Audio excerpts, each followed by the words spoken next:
Assalamualaikum warahmatullahi wabarakatuh. Perkenalkan, nama saya Vita Purnamasari dengan NIM 192531663, jurusan Farmasi, Fakultas Sains dan Teknologi Universitas 19 November Kelapa. Nah, di sini saya akan membahas tentang penyakit ISK atau infeksi saluran kemih dengan metode SOAP.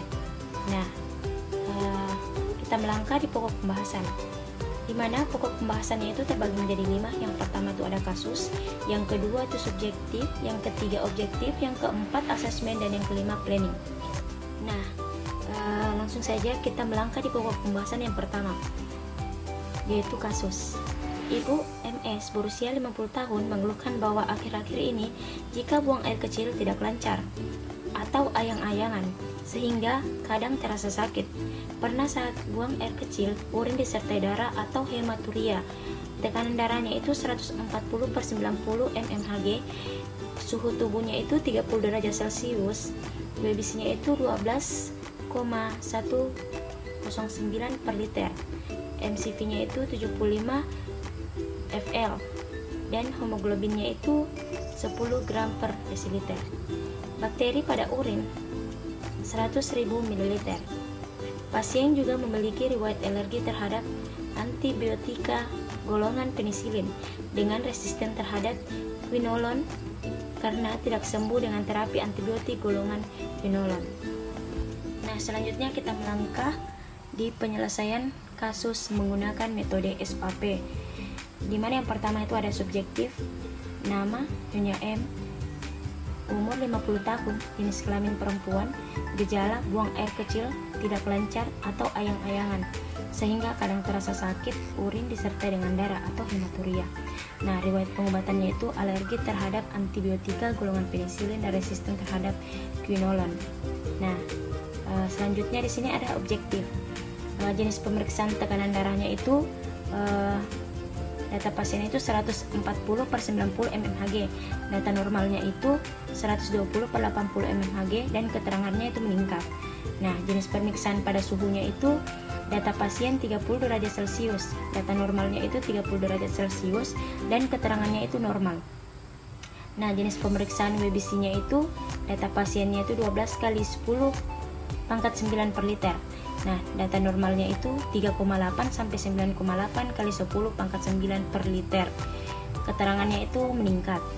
Nah, MCV-nya itu data pasiennya itu 75 fl, dan data normalnya itu 80/90,6 fl, dan keterangannya itu menurun. Nah, hemoglobinnya itu data pasiennya itu 10 gram per desiliter. Data normalnya itu 12,1 sampai 15,3 gram per desiliter. Keterangannya itu menurun. Nah, jenis pemeriksaan pada bakteri pada urin, data pasien itu 100.000 per mililiter. Nah, data normalnya itu tidak ada. Keterangannya itu bakterinya itu plus. Kita masuk di asesmen. Berdasarkan gejala dan pemeriksaan terhadap data klinik pasien, maka pasien diagnosa menderita infeksi saluran kemih bagian bawah atau sistitis dan anemia mikrositik. Nah, adapun obat yang direkomendasikan itu, obat yang pertama itu cotrimoxazole 2 kali sehari diminum dalam 2 tablet atau 400 mg. Nah, mekanismenya itu dengan cara membunuh bakteri penyebab infeksi. DRP-nya itu tidak ada, rekomendasinya itu diberikan, dan monitoringnya itu efek samping berupa muntah, kehilangan nafsu makan, dan ngantuk. Nah, yang kedua itu phenazopridine HCl 3 kali diminum dalam 2 tablet 100 mg. Nah, mekanismenya itu secara farmakologis diketahui bahwa senyawa obat yang bersifat anestesi lokal ini dapat memberikan efek analgesik topikal langsung pada lapisan mukosa saluran kemih.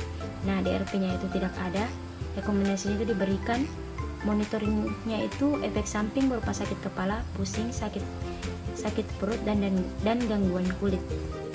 Nah, obat yang terakhir itu obat Fumarat 2 kali diminum dalam 200 mg. Nah, mekanisme kerjanya itu suplemen zat besi yang digunakan untuk mengobati atau mencegah kekurangan zat besi. DRP-nya itu tidak ada, Rekomendasinya itu diberikan, dan monitoringnya itu efek sampingnya itu berupa sembelit, diare, mual muntah, kehilangan selera makan, dan fases hitam. Nah, pilih itu cotrimoxazole karena merupakan antibiotik pilihan untuk infeksi saluran kemih bagian bawah atau sistitis, di mana belum terjadi komplikasi lanjut dari infeksi saluran kemih, dan merupakan antibiotik empirik yang digunakan jika bakteri penyebab infeksi saluran kemih bagian bawah belum diketahui secara pasti, karena cotrimoxazole ini memiliki keefektifan yang tinggi terhadap banyak bakteri aerobik kecuali Pseudomonas. Selanjutnya asesmennya itu untuk menghilangkan gejala dan keluhan pasien yang sering merasa sakit ketika berkemih, maka dapat diberikan Benasopriden HCl yang merupakan zat kimia di mana ketika disekresi ke dalam urin memiliki efek lokal analgesik. Obat ini sering digunakan untuk mengurangi nyeri, iritasi, ketidaknyamanan, atau keadaan mendesak yang disebabkan oleh infeksi saluran kemih, operasi, atau cedera pada saluran kemih. Nah, Benasopriden HCl digunakan dengan tujuan untuk memberikan efek analgesik lokal pada saluran kemih. Selanjutnya itu planning. Tujuan terapi itu terbagi menjadi dua. Yang pertama itu jangka pendek dan jangka panjang. Nah, jangka pendek di sini itu terbagi menjadi tiga. Yang pertama, eradikasi bakteri penyebab infeksi saluran kemih. Yang kedua, menghilangkan gejala dengan cepat. Yang ketiga, meningkatkan kadar hemoglobin untuk mencegah keparahan anemia. Nah, jangka panjang di sini juga terbagi menjadi tiga. Yang pertama, mencegah terjadinya infeksi ulangan atau rekurensi. Yang kedua, mencegah komplikasi dari penyakit infeksi saluran kemih yang kronis. Yang ketiga, mengurangi morbiditas dan mortalitas. Lanjut, sasaran terapinya itu eradikasi bakteri penyebab infeksi terbagi menjadi dua, yaitu menghilangkan gejala dan mengatasi anemia mikrositik. Nah, terapi farmakologinya itu yang pertama, cotrimoxazole 2 kali dalam 2 tablet 480 mg. Nah, yang kedua itu Benasopriden HCl 3 kali dalam 2 tablet 100 mg jika perlu. Dan yang ketiga itu furofumarat 2 kali sehari 200 mg. Nah, terapi non farmakologinya itu terbagi menjadi 7. Yang pertama, minum air putih dalam jumlah yang banyak agar urin yang keluar juga meningkat atau merangsang diuresis. Yang kedua, buang air kecil sesuai kebutuhan untuk membilas mikroorganisme yang mungkin naik ke uretra. Yang ketiga, menjaga dengan baik kebiasaan sekitar organ intim dan saluran kencing agar bakteri tidak mudah berkembang biak. Yang keempat, diet rendah garam untuk membantu menurunkan tekanan darah. Yang kelima itu mengkonsumsi jus anggur atau cranberry untuk mencegah infeksi saluran kemih berulang. Yang keenam itu mengkonsumsi makanan yang kaya akan zat besi, misalnya buah-buahan, daging tanpa lemak, dan kacang-kacangan. Nah, yang terakhir itu tidak menahan bila ingin. Nah, itulah tadi pemaparan kasus menggunakan metode SOP dengan penyakit infeksi saluran kemih yang dapat saya jelaskan. Kurang dan lebihnya mohon dimaafkan.